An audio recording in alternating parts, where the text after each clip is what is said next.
Okay, and you're Thank you. ready. So please, Tommy, would you mind introducing I'll yourself introduce to myself. the? Okay. All right. Thank you very much. So my name is Tommy Palm. I'm the founder and CEO of Resolution Games. I live in Stockholm, Sweden, and I've been developing games since mid '80s approximately. I started on a hobby basis together with another co-founder, our CTO Martin. We made games for. I had a Commodore 64. He had a Amiga 500 back then, and since then, I've been really passionate about game development in general. Solution is my fifth company I started. Um, Other than that, in my career, I've been mostly focusing on mobile games. But since seven years now, it's been uh, solo for VR and AR. And I'm obviously very big believer in the technology itself. Also, I've been always very passionate about social video games and virtual worlds. Really nice to meet you, and sorry about that. I was just like finishing my setup here. So really nice to meet you, Tommy. Yeah, I have read and follow you a lot. So very excited to be here with you and just be able to ask you some questions, just to dig deeper a little bit in all of your experience that you have, and all the knowledge that you have, and help out others that are also very excited about this space of VR and AR immersive technology. So yeah, so just I'm going to introduce myself really quick because I'm out of here. I'm a senior software developer at Google. I manage the team that's running the 3D and AR engine that powers some Google experiences in AR on mobile right now, both on search and in Google Maps. And so yeah, I mean, your career is extensive, actually pretty successful on mobile. You made this transition to VR. I would love to dig deeper on that one, the reasons for that, and also what challenges have you found, right? Because I mean, even though the technologies are kind of similar in a way, right? Computer graphics and interactivity and just like gameplay and such, but there are a lot of differences also, right? So if you could just tell us about your experience in that transition, that would be very helpful. Yeah, no, sure. I um, I started my career around server side technology, pretty much.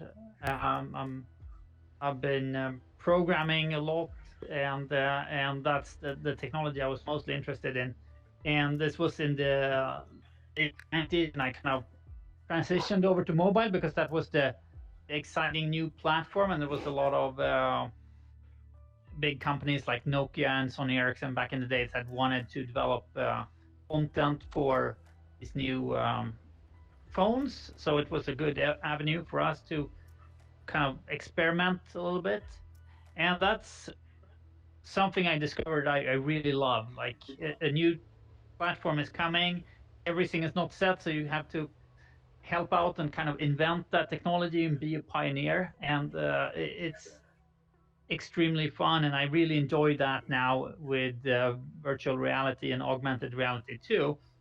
Uh, but just to finish the train of thought there, as I worked for 15 years or so with mobile games, and most of them were not successful. I was, you know, a struggling entrepreneur for the longest period of this time, and then I sold my company Fabrication Games to King, and there we had the fortune of working on Candy Crush as the first game we did there, and that was obviously very successful.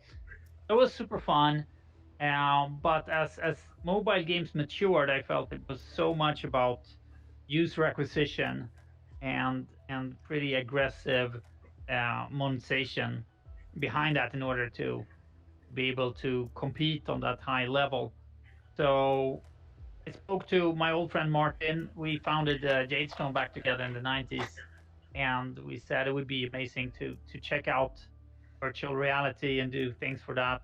We felt that the hardware is going to be very similar, as it's also a battery powered device that's probably going to enable it to be mass market.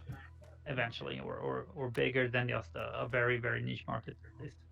So we started back in 2015, and pretty quickly, very cool companies like Google Ventures came about and wanted to be a part of that journey and invest. And we said, all right, let's try to create something bigger and do it. I had a lot of really good conversations with people on Google who was very visionary, and Google did Daydream back in the days, of course, and there was a lot of enthusiasm for the VR platform. But kind of backpedal a little bit, and now it's more AR, I think, but it's also not as public as it used to be. Yeah, no, correct. But I mean, and actually, I have played some of your games from back in the day, also even in Daydream and such. So it was like you can continue your successful career on VR, which is super interesting to see, right? And how you've been mixing the media in many ways. I mean, not just like building content it's engaging and then people like, right? But also you are trying to like explore new horizons, so in a way, right? And I've seen a lot of like multiplayer and also like cross-platform in your portfolio, right? Of games and resolutions, and maybe you can comment. Do you think that that's something that the medium provides? Is something that you are very interested in continue working on? I know that you have made a big announcement yesterday, right? In many ways, and going in those lines, right? Like multiplayer, multi-platform, right? So yeah, Yeah. is that like a recipe for success in a way? Yeah, it's a recipe for a challenge, at least when it comes to Yes, technical definitely. challenge. But I think for both VR and AR, obviously they are very social platforms, as this kind of proves. I think it's very early. Everything is still very cartoony. We don't have like basic features. I'm sure that will come one day, but uh, I think it's very clear for me as a game developer that once you just provide this social uh, setting, anything you do there is just enhanced. It's so much more fun to play even simple games, or to do fishing or bowling or anything that is just like a tool for hanging out. And then the conversation around that's the real interesting thing. So that's multiplayer for sure. Cross-platform, something I've always been very interested in personally, and I think it's such a great way of making sure that people can play together. Like, it's internet's great. It's great to be able to find other people who can play at the same time as you, but there's nothing like playing with friends and family. And in order to do that, I think we need to kind of, not everybody's going to own the new shiniest platform. So it's great if you can make it more easy for people to connect. So one of the games that we did that I'm very proud of is Acorn, sorry, Mhm. Attack of the Mhm. Squirrels, and in that one person has the VR headset, and up to 8 more friends can join through their smartphone. And that was a super fun project to do. It's still doing really well, especially around the holidays. One person gets the headset, and then the whole family can join. And it's a rather casual game, uh, so we've seen a lot of like senior citizens looking at it first, and then wanting to try it out and try out the mobile phone, which is much less intimidating than strapping on a headset to your face.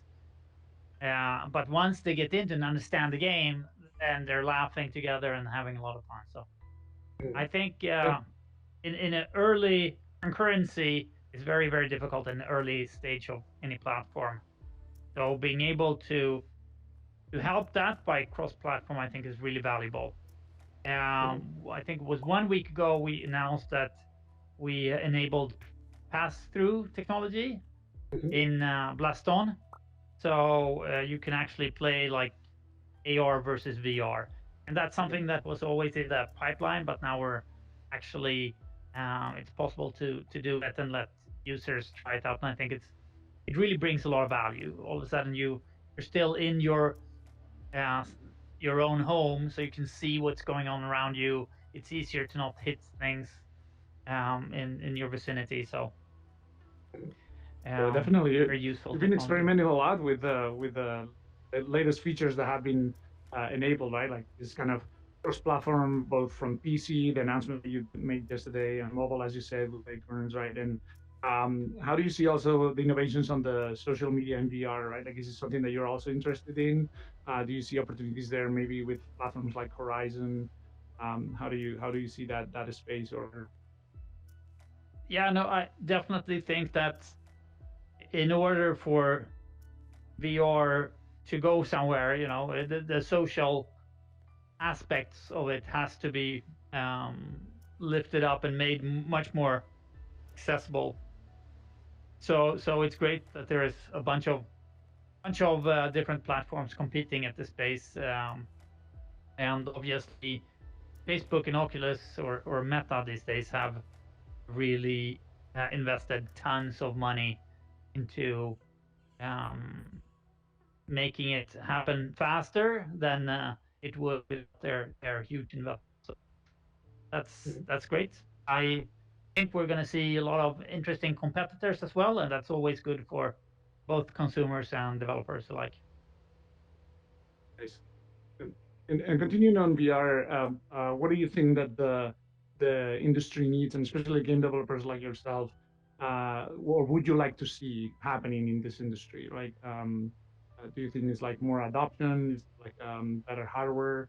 What are the things that you would love to see so you can keep on working in the industry and producing titles?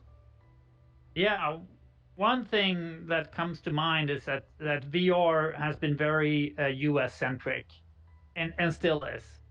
We have somewhere around 70% of our players in the US, and we actually have quite a lot of data because we have a lot of games out on the both Quest and Steam and the PlayStation. And in US is where the marketing has been, and there's these big companies really pushing it and hiring people, and a lot of people are working with it. So I would love to see more involvement in Europe as well. I feel it's a little bit challenging growing um, the employee base in Sweden because a lot of people haven't realized they're outside there in PC games or regular console games, and they think that VR happened. There's a lot of talk about it in 2016, but then it didn't really take off. But I don't think that's the case at all. I saw a tweet today from somebody at Andreessen Horowitz, who was saying that Oculus actually sold more headsets than Xbox sold consoles this year, which is very, interesting to see the rise of VR finally coming. Yeah, nice. So more globally, yeah, that makes a lot of sense. So, and how about AR? Because you also have worked in AR, not just with this addition to the pass-through on the Quest, but also you have worked with other devices, right? And they're actually very, very recognizable IPs, right? How do you see the AR space? Both to me is, of course, your expertise is in gaming, but also if you have some thoughts about outside of gaming, that will also be super interesting to hear. Yeah, so when we started Resolution Games, like the first week we drew on the whiteboard, and we said one of the things that's very interesting with your technology is that it shares a lot of the technology with augmented reality. Use cases are quite different, and will be, especially here in the beginning, but a lot of the tech is the same, and there is a lot of games that could work between both the technologies, which I think is interesting as well. Demeo is a good example. The board game, you play a bunch of friends and you have the board game in front of you, like you do with a regular board game. And that's something that I think is going to work fantastically both in VR and AR. Hasn't been so big on other game platforms because it doesn't translate well. But now you have the social component in there, it works fantastic.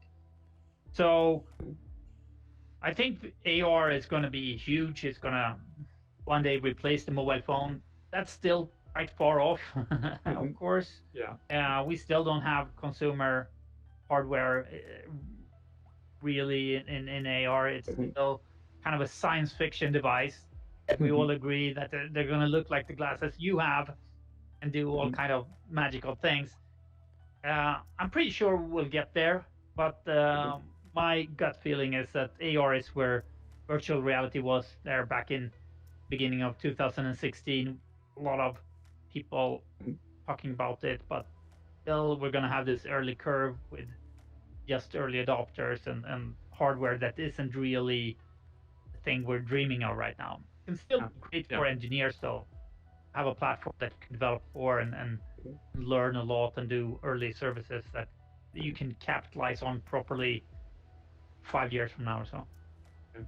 I think that the industry also is showing that they're making steps towards there with like hybrid approaches, right? Like this pass-through kind of ecosystem now, like nearly new headsets that come out, like Lynx and the Quest 2, right? And even HTC Vives, like they have these 2 cameras in front, right? Like to be able to do some pass-through. And I think that your approach that you're going, it's super interesting. I'm a big believer also on pass-through, especially for like specific use cases like gaming. I think it can be very, very engaging, right?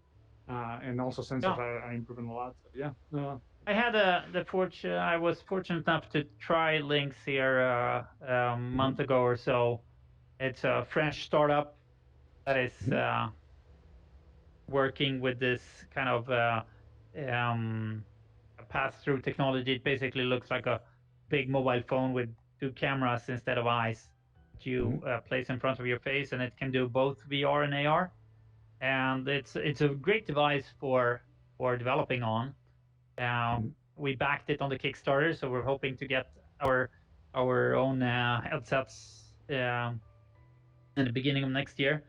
But it's really good to see a lot of people coming into this space, different hardware initiatives, and as usual, it's going to be a combination of hardware and software. It's going to make this fly.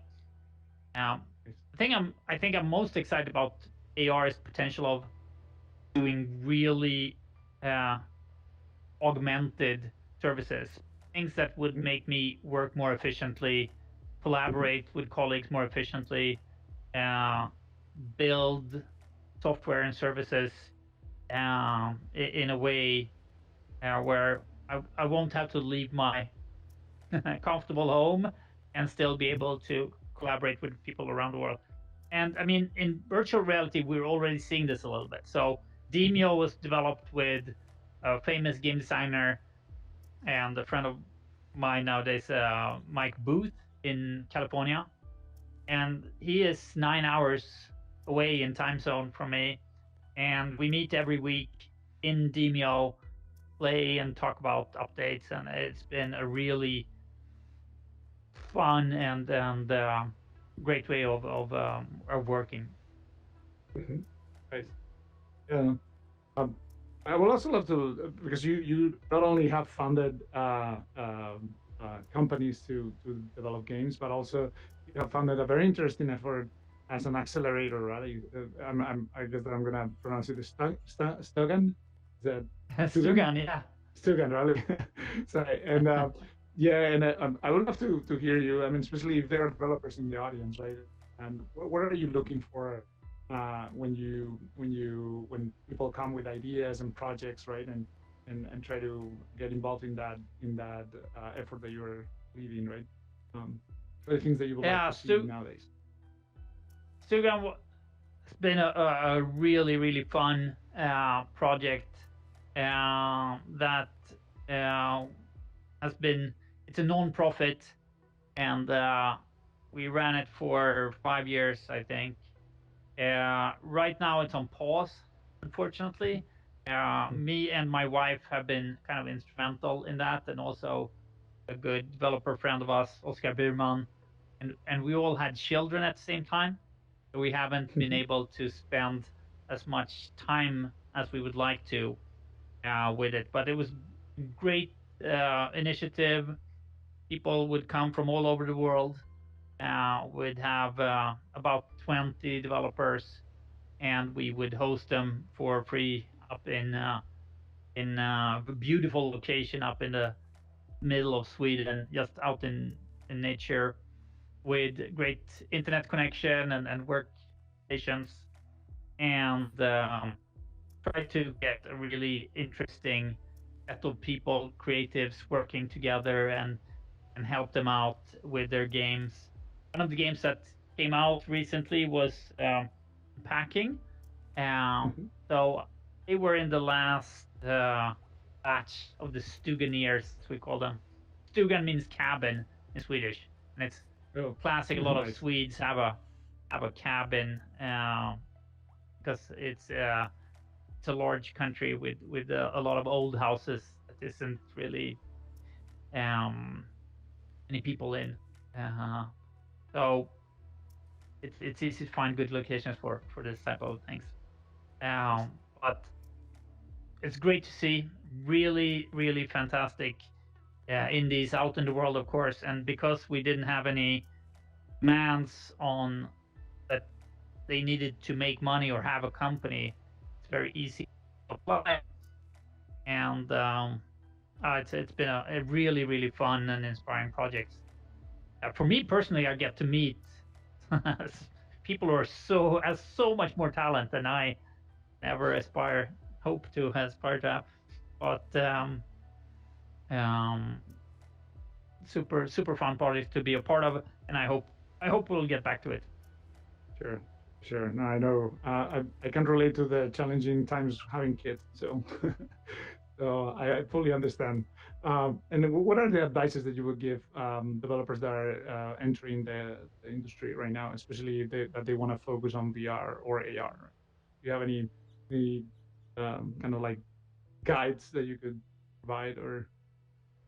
I think in a way it's never been easier because games, when I grew up, it was not a big industry at all. It was more toys.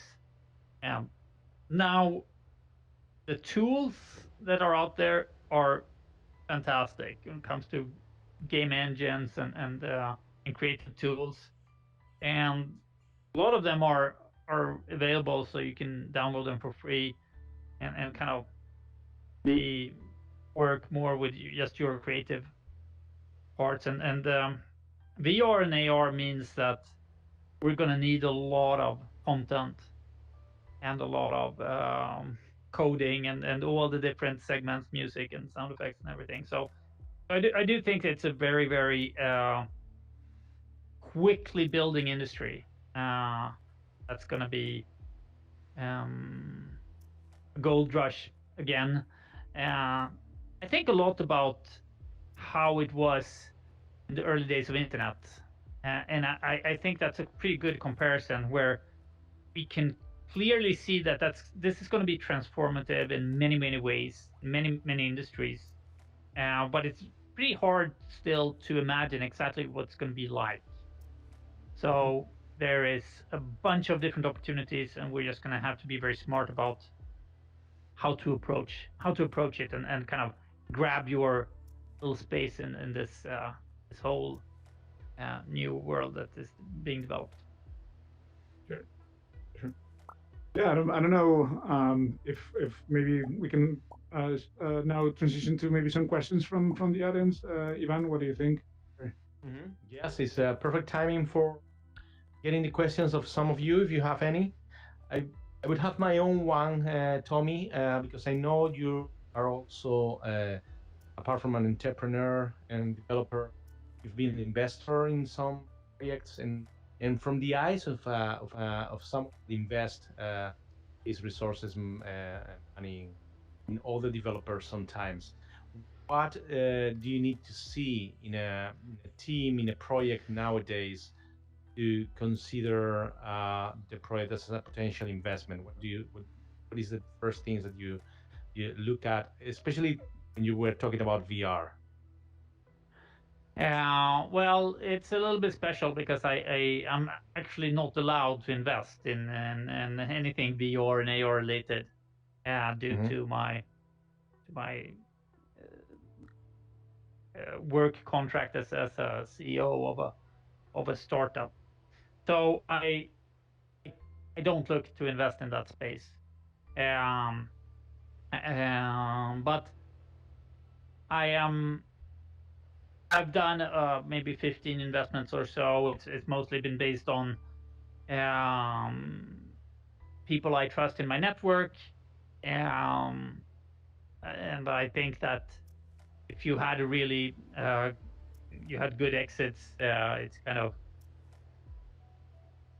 you're expected to put that money to good use and make sure that you help other people to succeed. Um, I do think it's interesting to be a part in a small way to somebody else fantastic projects and ideas, but it's also difficult. It all takes time because you have to sign contracts. Not I know quite a lot about Swedish law, uh, but nothing about any other legal system basically. So it's always takes a lot of time for even rather simple things. I love to advise people because I can do that for free whenever I can. But it's also very different, depending on the situation. I started my first startup when I directly from school. That's obviously a very different situation from being a serial entrepreneur and having done this multiple times, and you have your own money, so you don't actually need other people's money. I would recommend anyone to be in that situation, but of course it doesn't. It's much more a common situation that you're directly from school, or you're working for some employee and you don't really employer and you don't really like that, and you want to break free and do your own thing. And um, when I did it, I didn't manage to attract any venture capitalists at that point, or so we worked mostly with trying to get other companies to co-found ideas we had. So we worked a bit with media companies and worked a bit with platform companies, and that's been a successful way for me forward. It's something I still do. I work with other companies and try to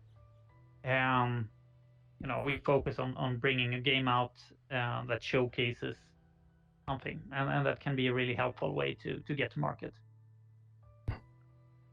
Great, thank you. So, any other questions in the audience? Anyone would like to raise the hand? Juan, okay. Juan, let me just put you in the loud mode. Okay. I think you're now. Yeah, everybody can hear you now. Okay. Thanks. Hear me well? Yeah. Yep. Thank you. Thanks for sharing all this knowledge and the nice conversation, by the way, both of you. My name is Juan. I work as an agent for different game developers, helping them find publishers, investors, and so forth. And I'm a big enthusiast of VR since a long time, like I guess most of us here. Uh, One of the things that been um, I've been realizing lately is that something that is already quite common within non-VR games, which is the issue of visibility when you try to publish your game, right? And I'm starting to notice that something similar is starting to happen within VR. I mean, if like, of course, in Steam, visibility is still the same issue, but in particular, I'm referring to Oculus. Um, and I'm starting to wonder, and I'll make the question like, how can developers or how can a game be gain traction to be more exposed?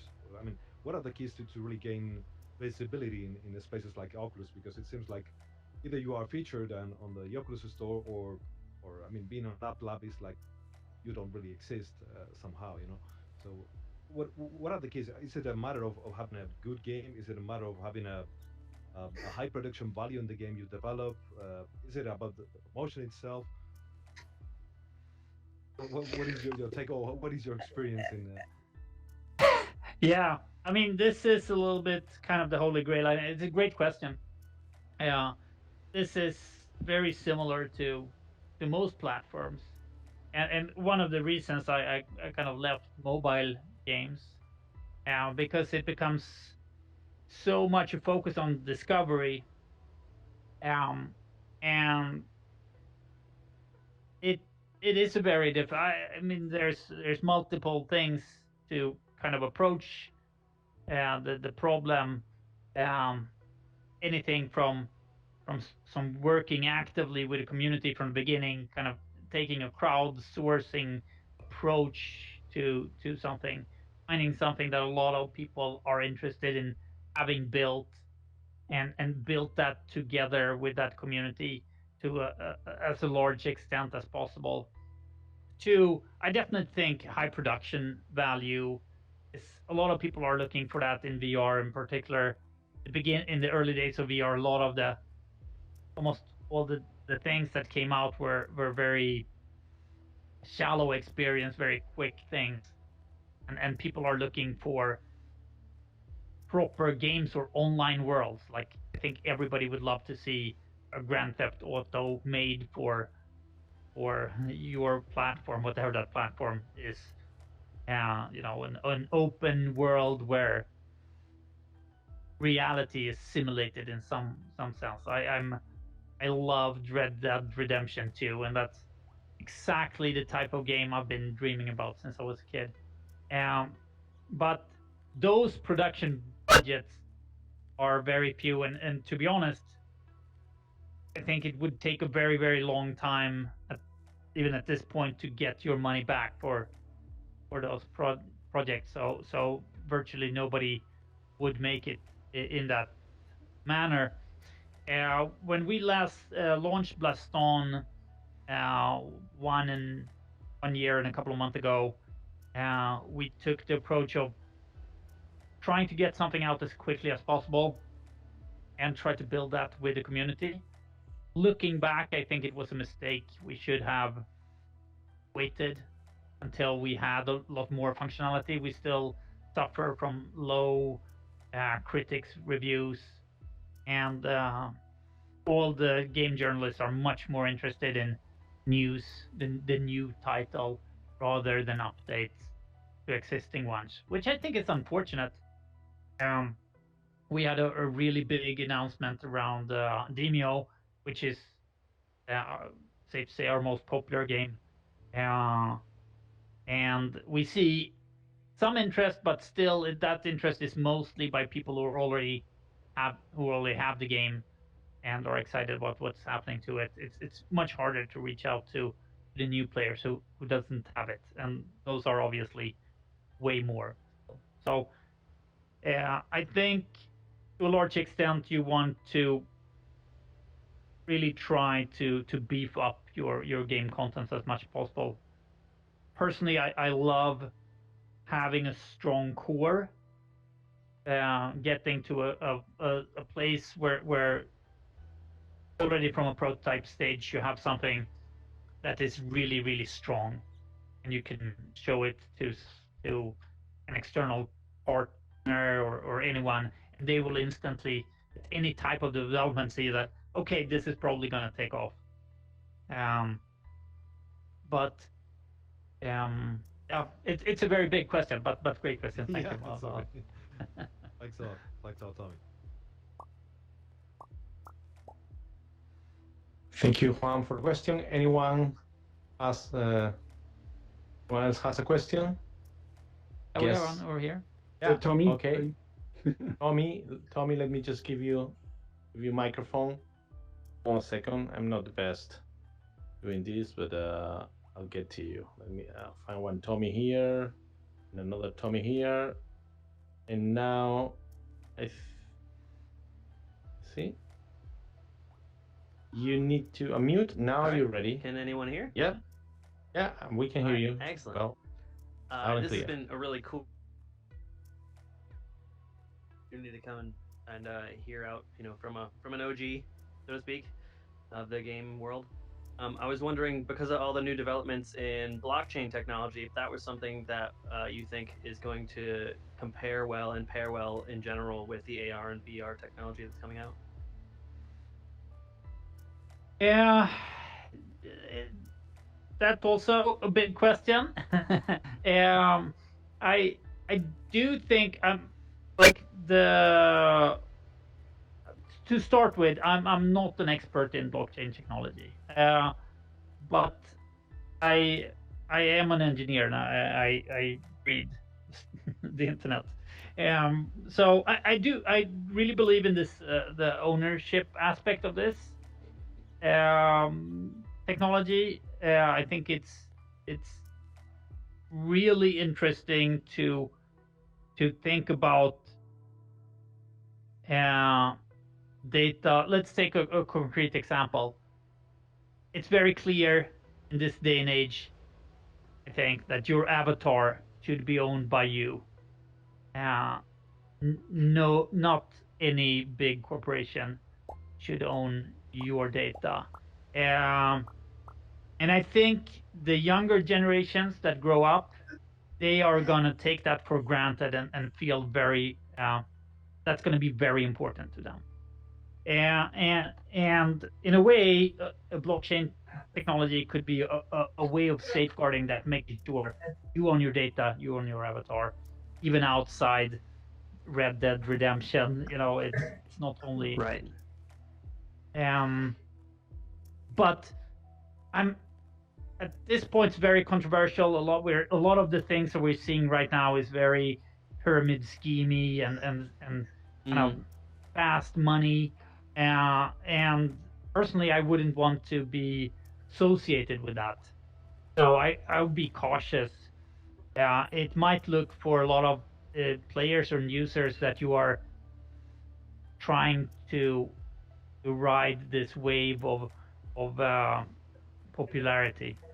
Right. So it has to be done in the right way, I think. But the technology itself is interesting. There is definitely a lot of pros and cons. I was the environmental thinking of impact. in an example of just using the technology for a game that I play. There's a title called No Man's Sky, which you may be familiar with from the Hello Games Corporation. I love that game, but a lot of the complaints are that one can just double their money by using various glitches and workarounds with PC, and they can just have as much cash as they want in the normal mode without actually having to do the grind or work for it. And I was thinking of situations where the blockchain technology itself could be used as a gaming technology to make sure that things like that were safeguarded and cheats were blocked like that, so people couldn't get an advantage over others simply because they could code their way around it. But I mean, it sounds like that's a fairly common bug that's happened a few times in online games, and I'm sure that it can be handled within games without needing blockchain technology. But blockchain could be a way of getting help if you need to solve it. Okay. Great. Thank you, Tommy, for the questions. Anything? Anyone else want to ask a question? Okay. Sang, I'm gonna give you voice. Hold on a second, please. Sang. Okay. I think you have to mute, and now you're ready. Go ahead. Hello, everyone. How are you guys Hello. doing? I have a question for you. So, since you have been involved in this industry and you already a very big name in this industry, I have a question for you regarding the future of video games in VR. So, what's your prediction of video games in the next coming future? Because I know Real Engine, they have launched the newer version, which is very realistic, and they have used a lot of uh, tricks to improve the lighting, which is very close to the real world. I was watching it on YouTube. So, what do you believe? Do you think that we'll come to a place where it will be hard for us to differentiate between reality and video game? Well, I think visually and from an audio point of view, we're rather close. But there's so much other things, right? And one of the obvious things that have been a pet peeve of mine for a long time is input controllers. And one of the things I'm very excited about in VR is finally have some sort of representation of hands, because there is nothing more intuitive for us to use than our hands and fingers. Um, so that's something that is very very promising and makes the games feel different and fresh. So I love the physical aspects that we have in some of the VR games. That is just it solves several things. We've all probably been at home more this during the pandemic than ever, and here we have a chance to finally do some activities from our homes in in a game where we don't even notice that we're kind of working out. So that's something that I really love and feel excited about. I think one of the biggest problems with getting virtual reality to be really close to reality is this not being able to walk around. I would love this omnidirectional treadmill to really function the way we see it function in movies like Ready Player One, or and we're not there yet.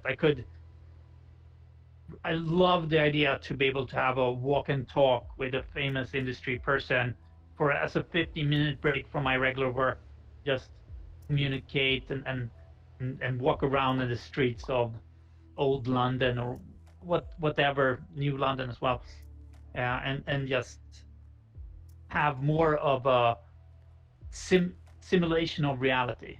Um, so I think it's extremely promising to see where the game engines are going, and it's also really interesting to see how they're coming into movies and television series as an alternative of faster, more efficient productions with new great visuals. There's a Swedish 14-year-old guy, I think his name is Marcus or Magnus, and he released a short recently. He made himself in Blender called The Drink. I don't know if you've seen that, but it's fantastic to see what a single person can do today, and it's just going to continue accelerating, I think.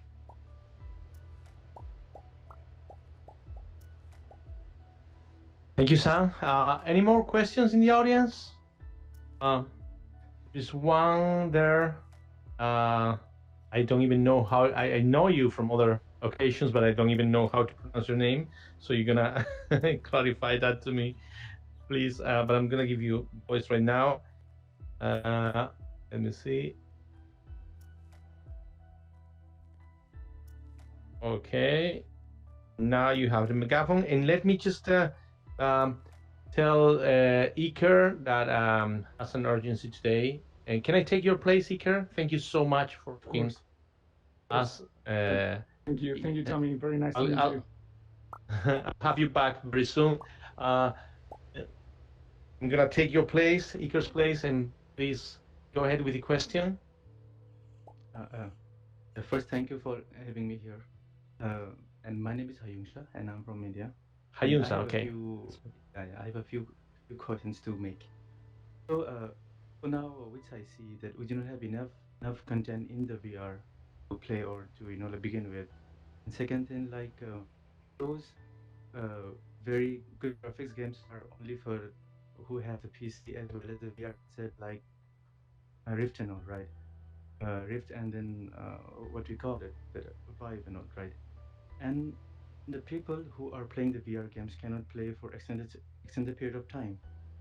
And there are many more challenges in the VR game the upcoming days. So how do you tackle this kind of like problems in the upcoming days or maybe now? And what kind of genre do you recommend to play for like people like us? Because last time I was playing one game, it was a very good game, but I had like nausea. In 5 minutes, I had to turn off the VR headset for that reason. Yeah, thank you. Yeah, I think nausea is definitely a challenge when it comes to VR design. It can be helped massively by doing more stationary games where you don't move your camera and body.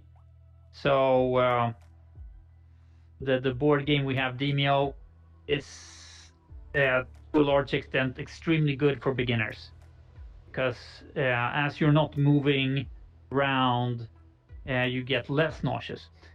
It doesn't disappear completely. Cyber sickness builds up, and it's different.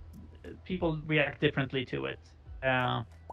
Younger people tend to have less problem than older people are a little bit more uh, stiff and set in their ways.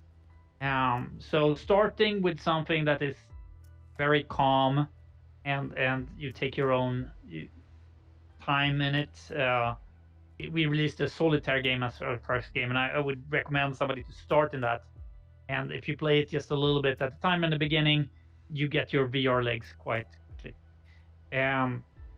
You also mentioned that the PC is going to,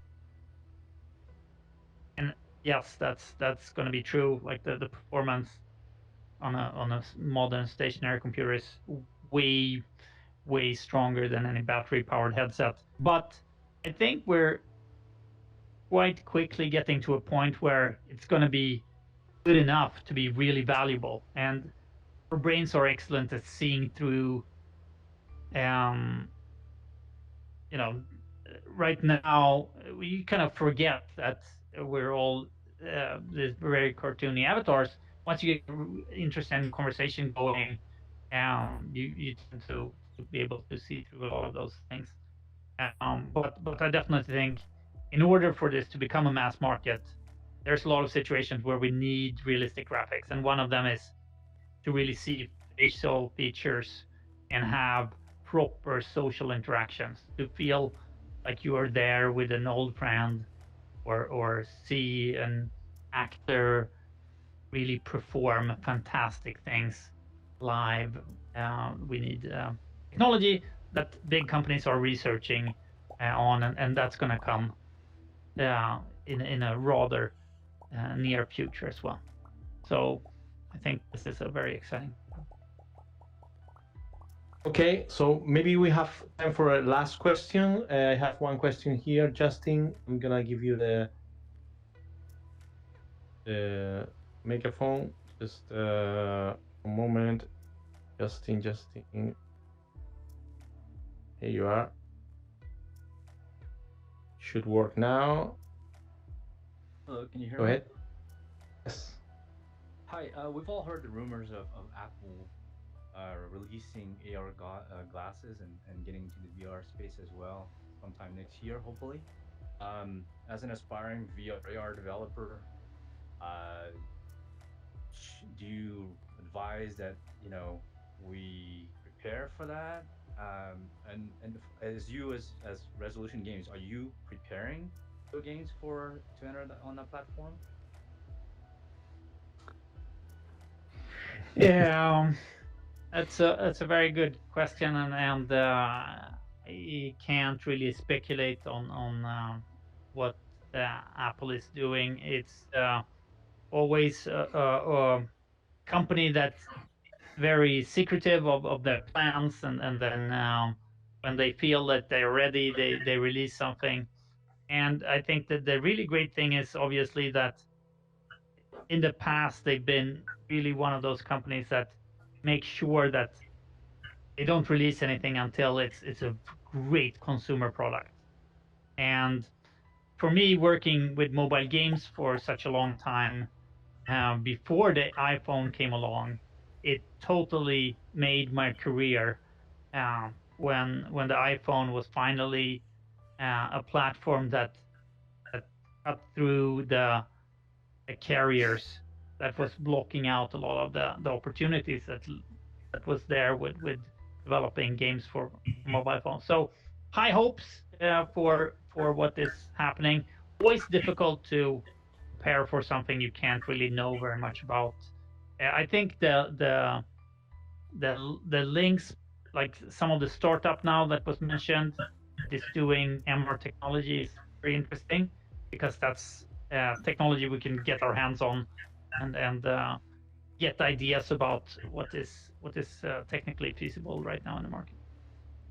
Can you spell the links? Links? What was that again? Links?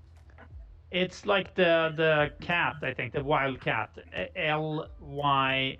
YNX. Mm-hmm. Thank you. Okay, so I don't want to make more use on of your time, Tommy. I want to thank you very much for accepting this, as I always say, social experiment. We've been together many times in real conferences. You've been to my conference many times. We met in some friends' conference many more times, and I am also pleased to have you here and to have another experience, another shared experience with you, this time virtually, hopefully not the last one. Thank you all for coming. We're gonna end up as usual having some drinks in the bar, so you are welcome to join and to meet all the people here, to add new friends to the people around you, and hopefully we'll see you in soon in the next weekly event that we are doing here at the Metaverse. Okay, thank you so much, and let's keep the conversation going more free in the bar. Thank you.